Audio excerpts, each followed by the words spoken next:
Hello and welcome to Beyond the Donation. I am your host, Matt Bitzegaio, and joining me today is my friend David Norris from ProofPact. David, how are you today?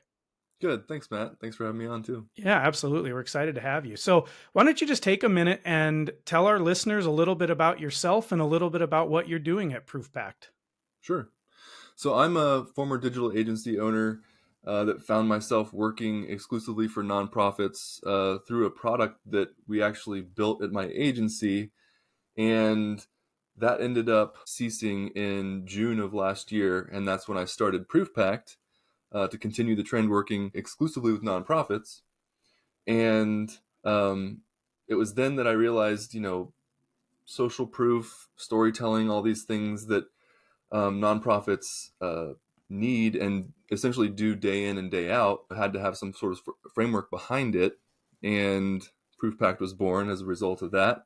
But ProofPact helps nonprofits collect social proof, engage their community, and also leverage that social proof with things like widgets they can put on their website and social features and tools and things of that nature. So, you're kind of productizing storytelling in some way, shape, or form with ProofPact. That's a very good way to put it, yes. That's awesome. Um, so when you were, as you've kind of been, you've worked, with nonprofits for a long time and at your agency, and you've obviously started ProofPact. Like, what's a common theme that you've seen, within that nonprofit space, as it relates to like their ability or lack of ability to communicate their mission or their story in a relatable way to donors? What's something that's like common along those lines?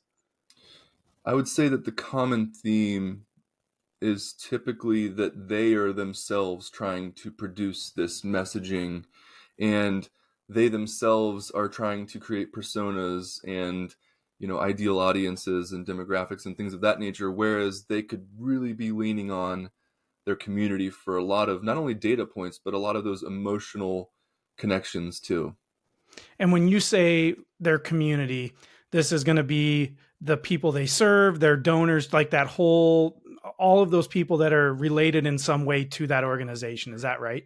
Correct. Yeah, the entire ecosystem that is out there, either locally or afar too. It's not Sure. necessarily regional, let's say.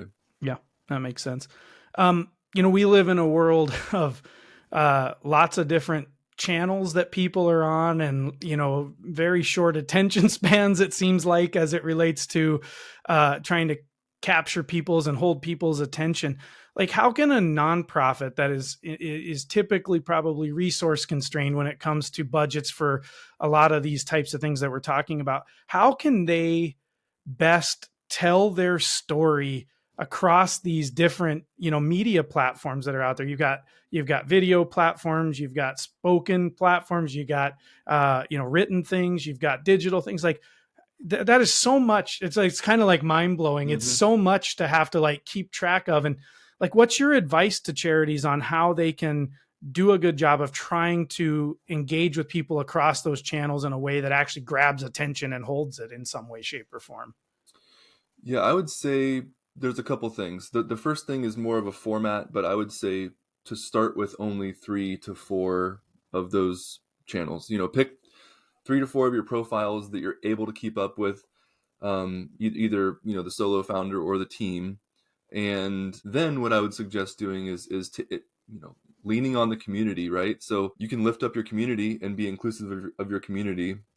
And when you do that, you are essentially generating content, but also content that they're now going to want to share, that they're going to want to help to socialize themselves too. I think that's opening that door is really powerful. And are there certain, I think that's great, actually, the idea of, I always tell people, like, don't let the perfect be the enemy of the good. Like, if Mm. if Hmm. perfect is being on 15 channels, like good might be three or four. And I think, do those three or four really well compared to trying to do all of them and doing a poor job. So I think that's Right. that's really sound advice for people. And that really probably goes outside of just nonprofits, to be honest with you. I think that It that's does. that's advice that could work across a lot of different spectrums. But are there certain platforms that are emerging where you see uh, good results? I mean, you've got TikTok, you've got Instagram Reels, you got all these different things. I've heard video performs really well as a storytelling medium. So Mhm. like, where are you seeing the best results for the organizations that you work with and that you consult with? Yeah, I think that the best results, honestly, I think come from placing stories next to or in line with a donation form.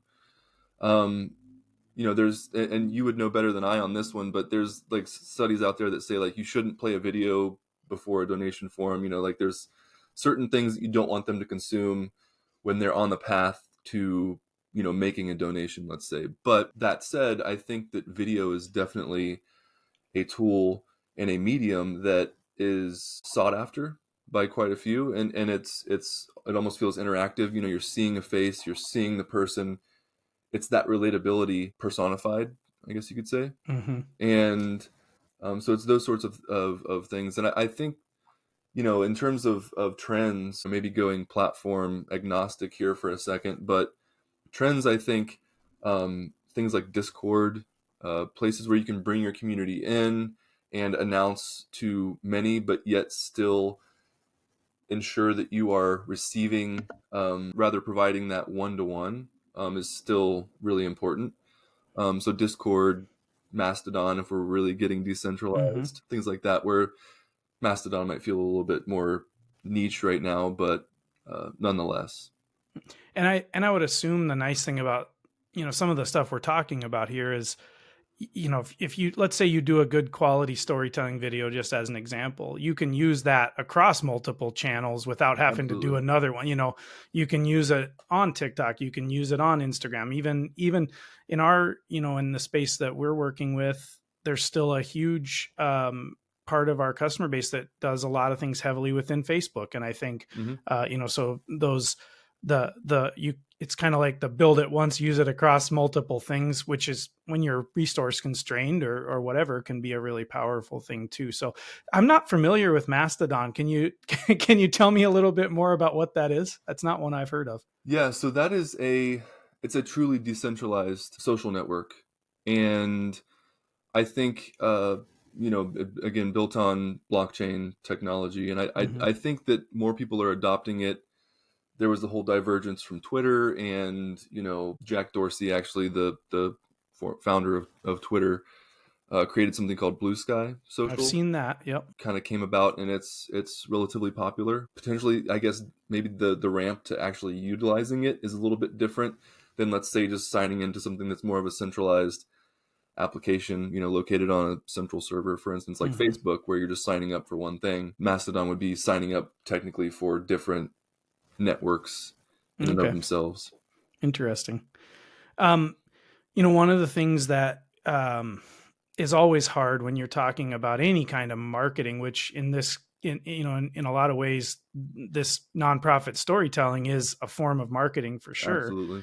And one of the hardest things is like attribution, measuring effectiveness of what you're doing. Like, do you have any tips for our listeners on, things that you might suggest that would help them measure the effectiveness or success of the stories that they're sharing? That's an interesting one, and as much as one might not want to rely on vanity metrics, things like likes, shares, reposts, things of that nature, that's as far as social media is concerned, that is those are the metrics that we have.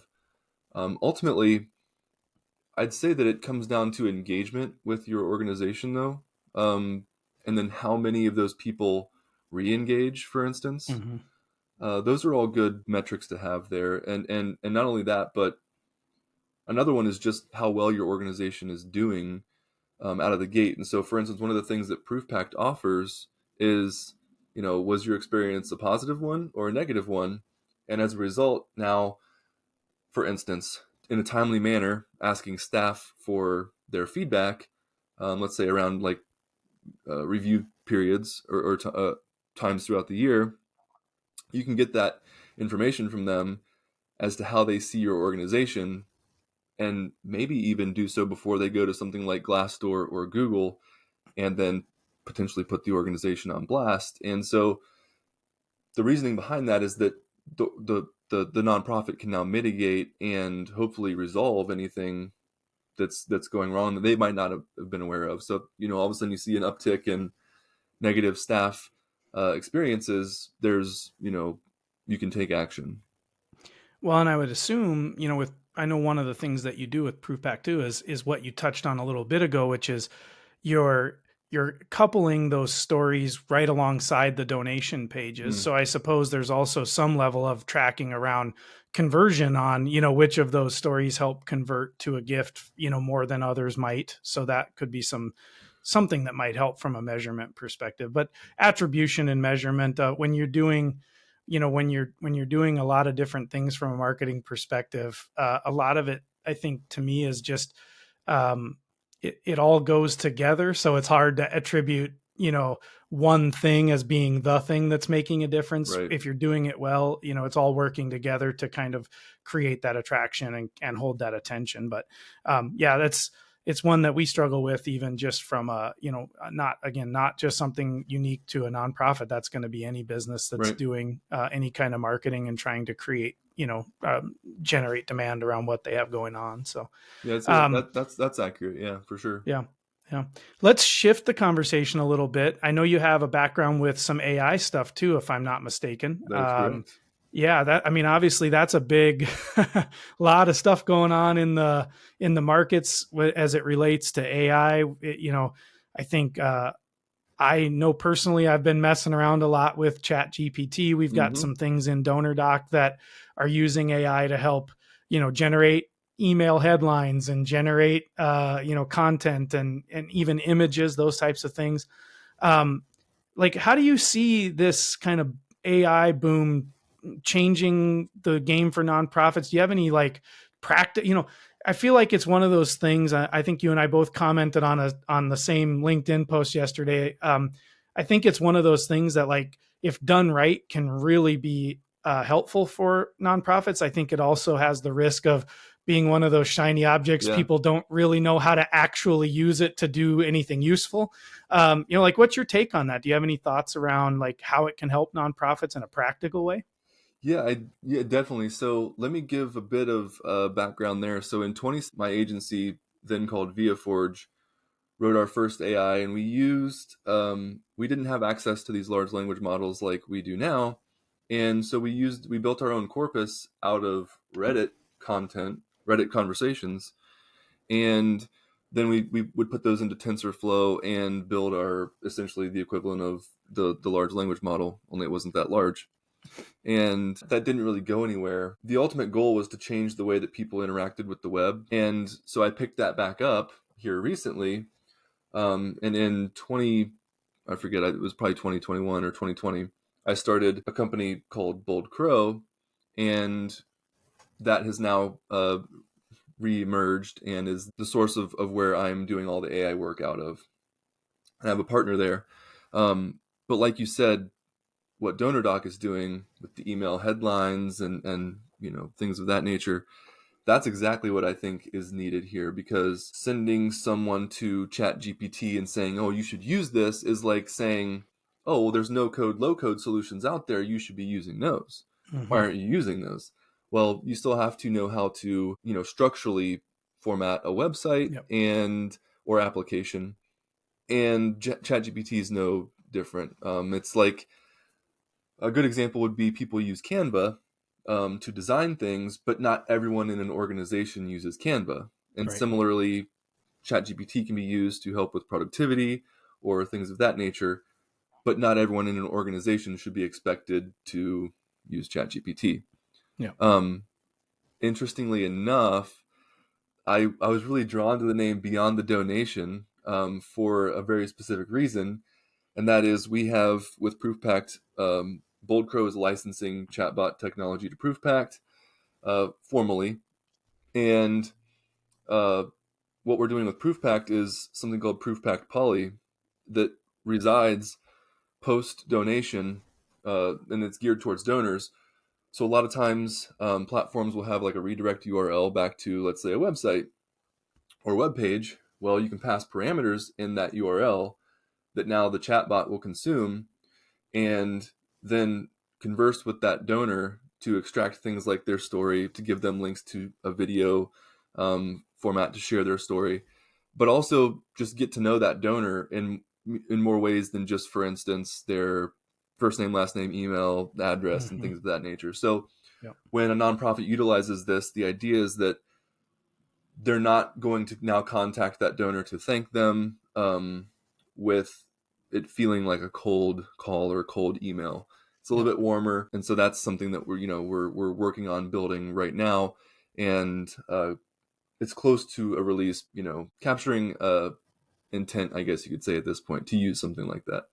Yeah, that's really interesting. I think, we talk a lot about, and actually where the name came from for Beyond the Donation is the idea that like so much of a nonprofit's success happens, beyond after the donation comes in. Mm-hmm. It's how you're building that relationship. It's how you're stewarding that and growing that. And, we talk a lot about like understanding your donors and like what are their preferences? How do they want to be contacted and communicated with? And really, asking them is the best way to Yeah. do that. But sometimes that's hard to do at scale, and it's hard to do in a way that feels not just like a form that I'm filling out. And so I love the idea of kind of using that chatbot to be able to maybe gather some information in a more conversational way with someone that really helps you understand that donor a bit better and tailor the experience that they have from that point going forward, as you said, without it feeling just like,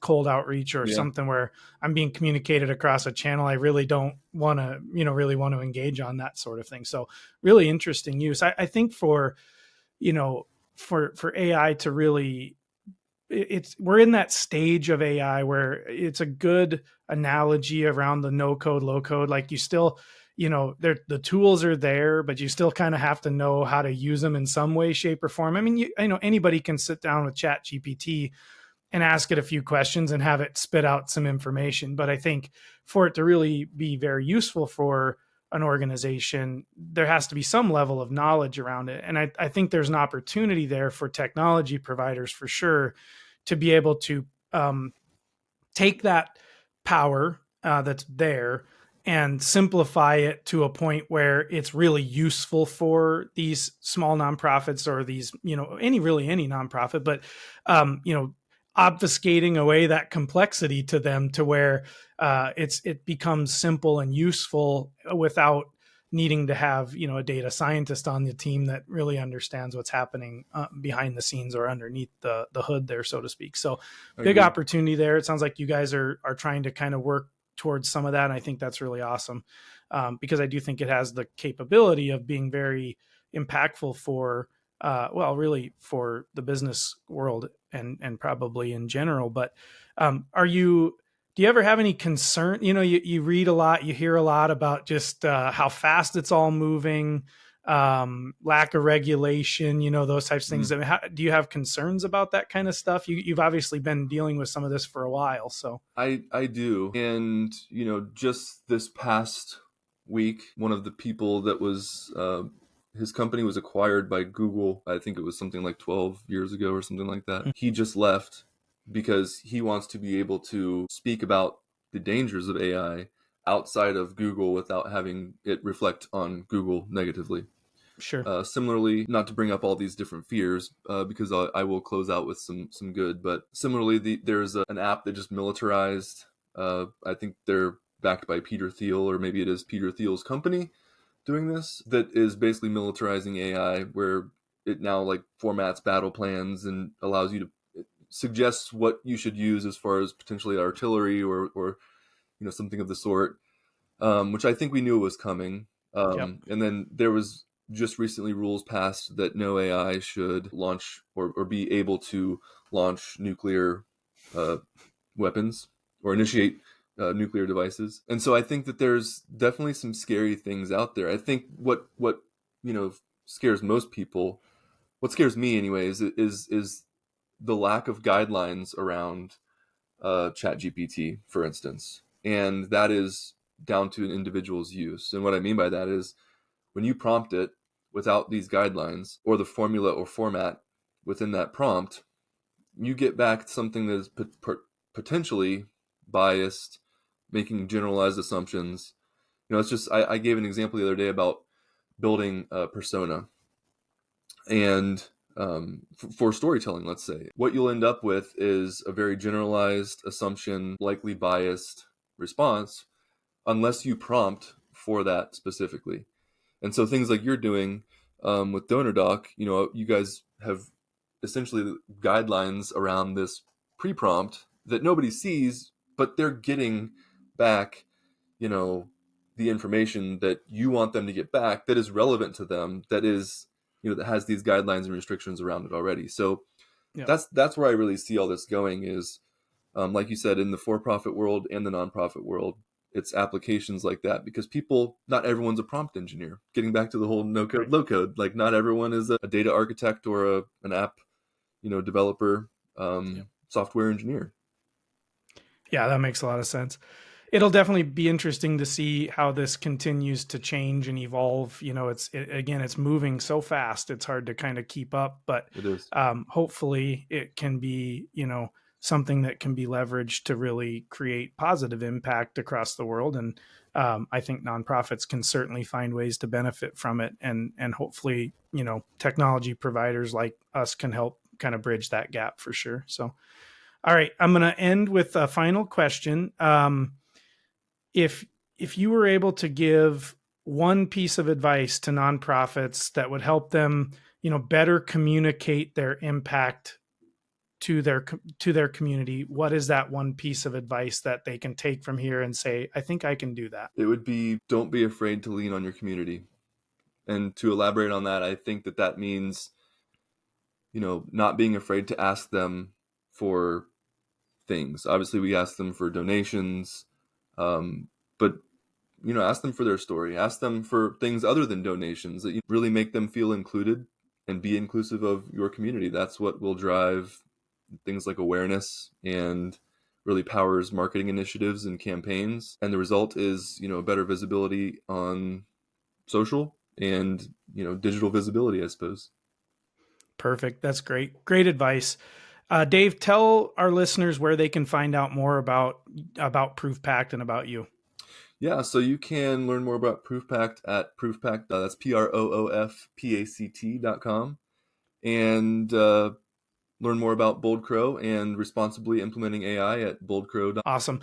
I know you're also active on LinkedIn and have a lot of thought leadership things there. So definitely check out Dave, what he's got going on. He's doing some cool stuff.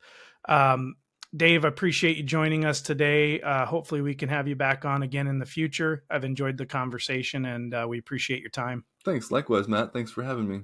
Yeah. Thanks for joining us today on Beyond the Donation, and we look forward to talking to you next time. Have a great rest of the day.